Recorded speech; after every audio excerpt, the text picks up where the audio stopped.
ও মাই god, কোরবানি ঈদে আসতেছে ভিন্ন স্বাদের সিনেমা, ভিন্ন গল্পের সিনেমা ফুলসিরাত। শবনম বুবলি এবং new superstar chocolate boy Roshan অভিনীত ফুলসিরাত, যেটি পুরোটাই একটা ভিন্ন গল্পের সিনেমা, ভিন্ন স্বাদের সিনেমা। যেরকম সিনেমা এর আগে আমাদের ইন্ডাস্ট্রিতে হয়নি। হ্যাঁ হয়েছে, বাট ফুলসিরাত সিনেমার মতো নির্মাণ হয়নি। আমাদের দেশে খেলা নির্ভর সিনেমা অনেক হয়েছে, ফুটবল খেলা নিয়ে সিনেমা হয়েছে, ক্রিকেট খেলা নিয়ে সিনেমা হয়েছে, কাবাডি খেলা নিয়ে সিনেমা হয়েছে, বাট লাঠি খেলা নিয়ে এখনো অবধি আমাদের দেশে কোনো সিনেমা হয়নি। এইবার লাঠি খেলা নিয়ে ফুলসিরাত সিনেমাটি নির্মাণ হয়েছে। আমাদের লোক সংস্কৃতির ঐতিহ্য লাঠি খেলা কালের বিবর্তনে ক্রমই বিলুপ্তর পথে এই খেলাটি হারিয়ে যাচ্ছে লাঠিয়ালদের গল্প। তাই লাঠিয়ালদের জীবনের গল্প এবং লাঠি খেলা কেমন ছিল এই সবকে কেন্দ্র করে নির্মাণ করা হয়েছে ফুলসিরাত সিনেমাটি। এই ফুলসিরাত সিনেমায় উঠে আসবে লাঠিয়ালদের সংগ্রামী জীবনের গল্প। এই যে আমাদের লোক সংস্কৃতির ঐতিহ্য আমাদের কাছ থেকে হারিয়ে যাচ্ছে, বিলুপ্ত হয়ে যাচ্ছে, বাট আবারও সেই হারিয়ে যাওয়া লোক সংস্কৃতি আমাদেরকে মনে করিয়ে দেওয়ার জন্য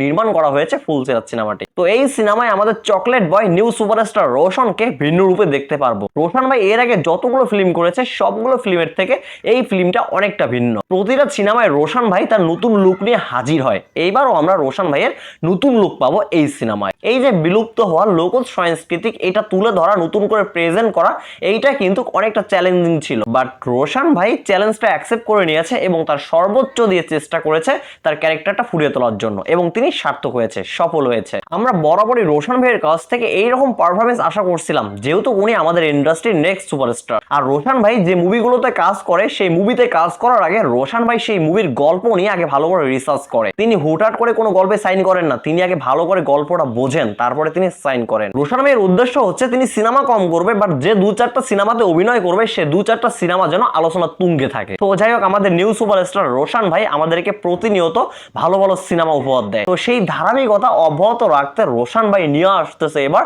ভিন্ন স্বাদের সিনেমা, ভিন্ন গল্পের সিনেমা। যে সিনেমাটি মানুষকে হাসাবে, যে সিনেমাটি মানুষকে কাঁদাবে, যে সিনেমাটি মানুষকে পুরনো কথা মনে করিয়ে দেবে। আর এই সিনেমায় রোশন ভাইয়ের পারফরমেন্স এতটাই করা ছিল, এতটাই হাই লেভেলের ছিল, আপনি যদি রোশনের ফ্যান নাও হয়ে থাকেন, যদি রোশনের সিনেমা আপনি নাও দেখে থাকেন, যদি আপনি সুপারস্টার রোশনের ফুলসিরাত সিনেমাটি দেখেন, তাহলে আপনি রোশনের ফ্যান হয়ে যাবেন, অন্ধ ভক্ত হয়ে যাবেন। চকলেট বয় রোশনের পাশাপাশি এই সিনেমায় শবনম বুবলি তার যে পারফরমেন্সটা দিয়েছে, এটা একদম অন্য কোয়ালিটি। শবনম বুবলিও তার সর্বোচ্চ দিয়ে চেষ্টা করেছে তার ক্যারেক্টারটা ফুটিয়ে তোলার জন্য। আর শবনম বুবলিকেও আমরা নতুন রূপে, নতুন ভাবে এই সিনেমা পাবো, যা এর আগে আমরা কখনো পাইনি। তো সিনেমাটি নির্মাণ করেছে রাখাল সবুজ ভাই, যেটি ওনার প্রথম সিনেমা, এবং প্রযোজনা করেছে মীর জাহিদ হাসান। এইবার রোজার ঈদে রোশন এবং বুবলি যে ধামাকাটা দিয়েছে, যে চমক দিয়েছে, তার থেকে অধিক পরিমাণের চমক আসবে কোরবানির ঈদে ফুলসিরাত সিনেমায়। আর ফুলসিরাত সিনেমাটি কোরবানি ঈদে যে ইতিহাস সৃষ্টি করবে, এইটা কিন্তু কার বলার ভাষা রাখে না। তো যাই হোক ভাই ব্রাদার, এই ভিন্ন গল্পের ভিন্ন স্বাদের সিনেমাটি দেখার জন্য আমি অনেকটা এক্সাইটেড হয়ে আছি। আপনারা কারা কারা দেখার জন্য এক্সাইটেড হয়ে আছেন? আপনাদের মূল্যবান মতামত কমেন্টে বলবেন। সবাই ভালো থাকবেন, সুস্থ থাকবেন। পরবর্তী ভিডিওতে আবার দেখা হবে। আল্লাহ হাফেজ।